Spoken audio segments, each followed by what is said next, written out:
মনে মনে চাইতেছি, আল্লাহ, আমি আব্দুল্লাহ ইবনে হুযাফাকে তুমি একটা জীবন দিছ, আমাকে এখন তেলের মধ্যে ফেলে দিলে একটা জীবন শেষ হয়ে গেল। তুমি যদি আমাকে 1000 জীবন দিতা, আমি তোমার দিন, তোমার ইসলামের ঝান্ডা সমুন্নত করার জন্য এরকম 1000 জীবন আমি বিসর্জন দিয়ে দিতাম। সকালবেলা থাকবে মুমিন, সন্ধ্যাবেলা সে কাফের হয়ে যাবে। আও ইউমসি মুমিনাও ওয়া ইউসবিহু কাফিরা, সন্ধ্যাবেলা ছিল মুমিন, সকালবেলা সে কাফের হয়ে যাবে। কিভাবে সে কাফের হবে?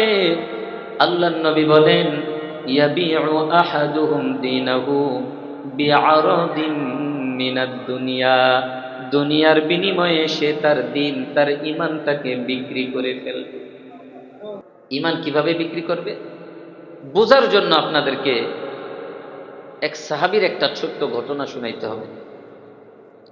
হযরত উমর ইবনুল খাত্তাব রাদিয়াল্লাহু তাআলা আনহুর শাসন আমলে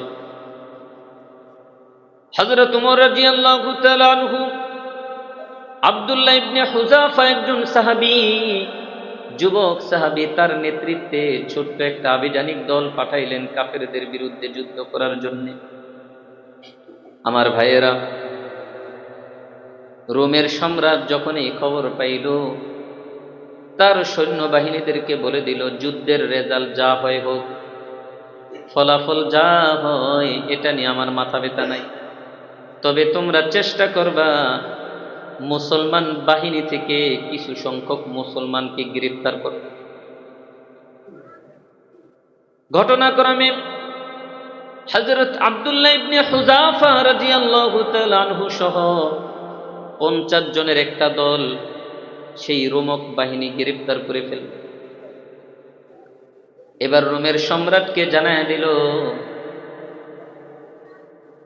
বাদশাহ, আমরা মুসলমানদের একটা দল গ্রেফতার করেছি, আপনার হুকুম পাইলেই আপনার কাছে হাজির করা হবে।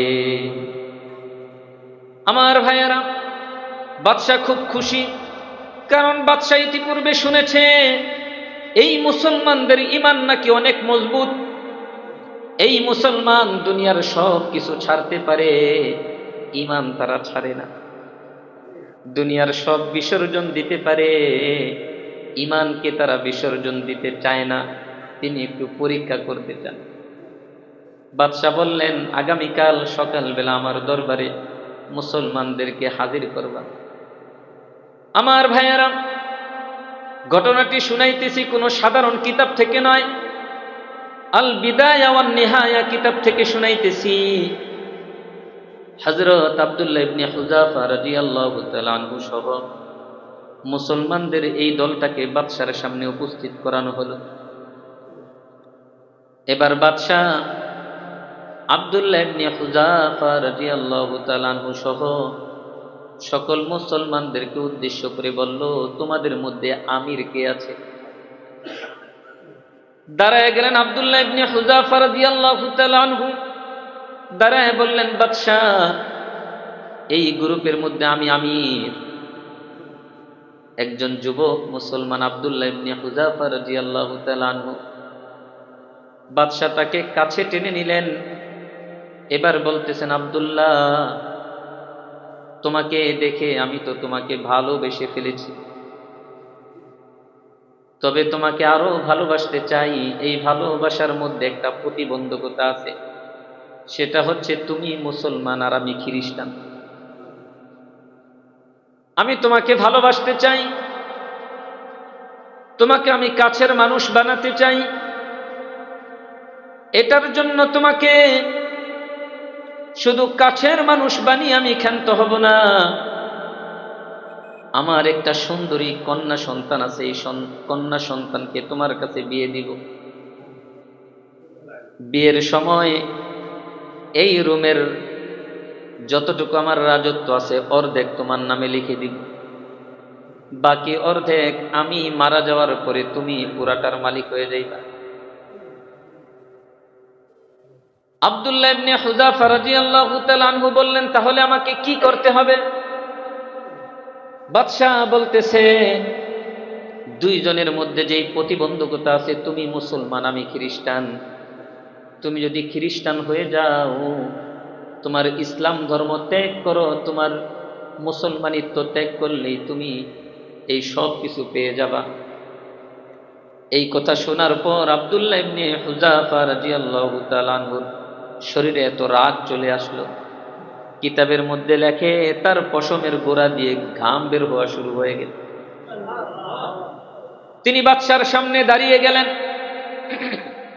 এবার বলতেছেন, বাদশাহ, এই শুধু রুম নয়, সারা পৃথিবী যদি আমাকে দিয়ে দেওয়া হয়, আর যদি আমাকে বলা হয় তোমার ইসলাম মুসলমানিত্ব তুমি ছেড়ে দাও, সারা পৃথিবী দিলেও আমার ঈমানকে আমি বিসর্জন দিতে পারবো না। আমার ভাইয়েরা, এবার বাদশা বলতেছে, শরীরে তেজ আছে, তেজ কমাইতে হবে। বলে দিল তাকে বন্দি করে ফেলো। সে আমার মুখের উপর যেই কথা বলে ফেলেছে তাকে বন্দি করে ফেলো। খাবার দাবার বন্ধ। একজন ডাক্তার নিয়োজিত করে দিল, বলল তুমি পরীক্ষা করে দেখবা কি অবস্থা, শেষ পর্যায়ে আবার আমার সামনে উপস্থিত করবা। আমার বন্ধুগণ, আব্দুল্লাহ ইবনে হুযাফা রাদিয়াল্লাহু তাআলা আনহু সহ সকল মুসলমানদেরকে গ্রেফতার করা হলো, কিন্তু আব্দুল্লাহ ইবনে হুযাফা রাদিয়াল্লাহু তাআলা আনহুকে কোনো খাবার দেওয়া হয় না। বাকিদেরকে সাধারণ কয়েদিদের মতো ব্যবহার করতেছে, খাবার দিচ্ছে, কিন্তু একজনকে দেওয়া হচ্ছে না, আব্দুল্লাহ ইবনে হুযাফা। কারণ বাদশা জানে আমিরকে যদি ইসলাম থেকে দূরে সরিয়ে দেওয়া যায় তাহলে সবাই এমনিতেই এসে যাবে। কারণ মুসলমান আমিরের বড় ইতাআত করে, আমিরকে মানে মুসলমান। আমাদের সমাজে তো অনেক মুসলমান আছে আমিরের কোনো তোয়াক্কা নাই, অথচ নবীজি বললেন যদি একজন কালো হাবশিও যদি তোমাদের আমির হয়ে যায় তাকে তোমরা ইতাআত করো, অনুসরণ করো। আল্লাহু আকবার। আমার ভাইয়েরা, আব্দুল্লাহ ইবনে হুযাফা রাদিয়াল্লাহু তাআলা আনহুকে বন্দী করা হলো, কোনো খাবার নাই। এক সপ্তাহ চলে গেল, অথচ আমরা দুপুরের খাবারটা যদি একটু দেরি হয়ে যায় শরীরের মধ্যে একটা যন্ত্রণা শুরু হয়। এক সপ্তাহ ধরে খাবার নাই, পানি নাই। আব্দুল্লাহ ইবনে হুযাফা রাদিয়াল্লাহু তাআলা আনহু বড় দুর্বল হয়ে গেলেন। ডাক্তার গিয়ে দেখে অবস্থা খুব খারাপ। বাদশাকে বলল, বাদশাহ, আব্দুল্লাহ ইবনে হুযাফার অবস্থা খুব খারাপ, এই মুহূর্তে খাবার না দিলে কোনো দুর্ঘটনা ঘটে যাবে। বাদশা বলল, ঠিক আছে খাবার দাও, কিন্তু খাবার হবে শূকরের মাংস আর হবে মদ মিশানো পানি, দুটোটাই আমাদের জন্য হারাম। আমার বন্ধুগণ, খাবার নিয়ে আসলো, কারণ খাবার খাওয়ার মাধ্যমে শরীরে শক্তি আসে, কিন্তু খাবারটা যদি হারাম হয় ইমানের শক্তি দুর্বল হয়ে যায়। এজন্য আমাদের সমাজে দেখবেন দাড়ি আছে, টুপি আছে, জুব্বা আছে, পাগড়ি আছে, সবই আছে, কিন্তু ইমান নড়বড়ে। কারণ খাবার ঠিক নাই, ইনকাম ঠিক নাই। আরেকজন গরিব মানুষ যদি ইনকামটা ঠিক থাকে, হয়তো তার লম্বা জুব্বা নাই, কিন্তু তার ইমানটা বড় মজবুত। এজন্য বাদশা চিন্তা করলো হারাম খাওয়াও, ইমানের শক্তি এমনিতেই দুর্বল হয়ে যাবে। ডাক্তার এসে যখন খাবার দিল আর বলল, আব্দুল্লাহ, এটা হলো শূকরের মাংস আর এটা হলো মদ মেশানো পানি। কিতাবের মধ্যে রেখে আব্দুল্লাহ ইবনে হুযাফা রাদিয়াল্লাহু তাআলা আনহু সেই খাবার লাথি মেরে ফেলে দিয়েছে। আল্লাহু আকবার। এবার ডাক্তার বাদশার কাছে গিয়ে বলতেছে, বাদশাহ, এতক্ষণ দেখতেছিলাম কোনো শক্তি নাই, কথাও বলতে পারে না, কিন্তু যখন বললাম এটা শূকরের মাংস আর মদ মেশানো পানি, কোথার থেকে শক্তি আসলো? খাবার লাথি মেরে কত দূরে ফেলে দিছে। আমার ভাইয়েরা, এটা দেহের শক্তি নয়, এটা হচ্ছে ইমানের শক্তি। আল্লাহু আকবার।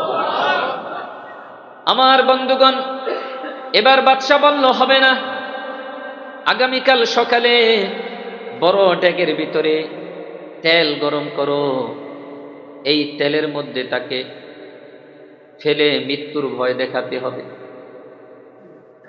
এবার যেমন কথা তেমন কাজ, এমন বড় ডেক, যেই ডেকের মধ্যে একটা মানুষ দিয়ে দিলে আপাদমস্তক পুরাটা যেন তেলের মধ্যে ডুবে যায়। এমন বড় ডেকের মধ্যে তেল গরম করা হলো। আব্দুল্লাহ ইবনে হুযাফা রাদিয়াল্লাহু তাআলা আনহুকে আনা হলো, দুইজনের কাঁধে ভর করে তিনি আসলেন। এবার বাদশা বলতেছে, আব্দুল্লাহ এখনো সময় আছে, আমার প্রস্তাব মেনে নাও, সব পুরস্কার তুমি পাবা। আর যদি প্রস্তাব মেনে না নাও, এই তেলের মধ্যে তোমাকে ভাজা হবে। আব্দুল্লাহ ইবনে হুযাফা রাদিয়াল্লাহু তাআলা আনহু উত্তর একটা দিলেন, বাদশা জীবন দিতে পারি, ঈমান দিতে পারবো না। আল্লাহু আকবার। আমার বন্ধুগণ, এবার বাদশা আব্দুল্লাহ ইবনে হুযাফা রাদিয়াল্লাহু তাআলা আনহুকে আরেকটু ভয় দেখানোর জন্য ওই যে তার সাথী সঙ্গী যারা আছে, অন্যান্য মুসলমান কয়েদি, তাদের মধ্যে একজনকে এনে ওই ফুটন্ত তেলের মধ্যে ফেলে দিল। চোখের সামনে তিনি তেলের মধ্যে পুরা ভুনা হয়ে গেলেন, ভাজা হয়ে গেলেন, শরীর থেকে মাংসগুলো আলাদা হয়ে গেল। এই কঠিন অবস্থা দেখে আব্দুল্লাহ ইবনে হুযাফা রাদিয়াল্লাহু তাআলা আনহুর কোনো পরিবর্তন নাই। এবার বাদশা বলল, আব্দুল্লাহ ইবনে হুযাফাকে নিয়ে আসো। আমার ভাইরা যখন আনা হলো, আব্দুল্লাহ ইবনে হুযাফা রাদিয়াল্লাহু তাআলা আনহুর দুই চোখ বেয়ে পানি পড়তেছে। বাদশা চিন্তা করলো, আবু হুযাফা, আব্দুল্লাহ ইবনে হুযাফা মনে হয় ভয় পাইছে। জিজ্ঞাসা করলো, আব্দুল্লাহ ইবনে হুযাফা কি ব্যাপার, এখন আমার প্রস্তাব মেনে নিবা তো? বলতেছে, প্রশ্নই আসে না। তাহলে কান্না করো কেন?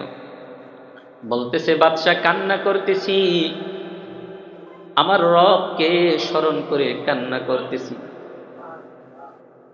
আর মনে মনে চাইতেছি, আল্লাহ, আমি আব্দুল্লাহ ইবনে হুযাফাকে তুমি একটা জীবন দিছ,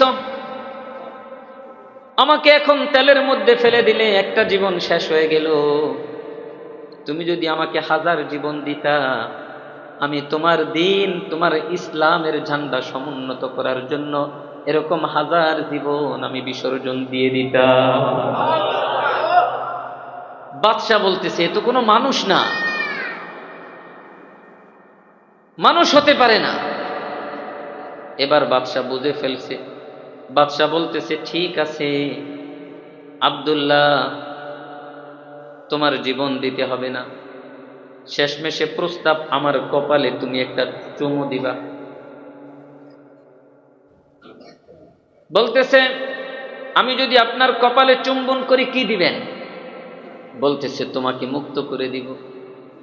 আব্দুল্লাহ ইবনে হুযাফা রাদিয়াল্লাহু তাআলা আনহু চিন্তা করে দেখলেন, তার কপালে চুমু দেয় এটা কোনো অবৈধ কাজ না, কারণ এটা আমার ঈমানের সাথেও কোনো সাংঘর্ষিক বিষয় না।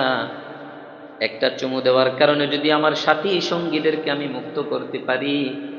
এবার তিনি প্রস্তাব দিলেন, শুধু আমাকে মুক্ত করলে হবে না, আমার যত সঙ্গী আছে সবাইকে মুক্ত করে দিতে হবে। বাদশা চিন্তা করতেছে, যেই ইমানদার, যেই মজবুত ইমানদার, যদি সে তেলে ভাজা হয়েই যায়, জীবন দিয়ে দেয়, তাহলে তো আমি পরাজিত হয়ে গেলাম, সে মরেও জয়ী হয়ে গেল। আল্লাহু আকবার। মুসলমান মুমিন কখনো পরাজিত হয় না।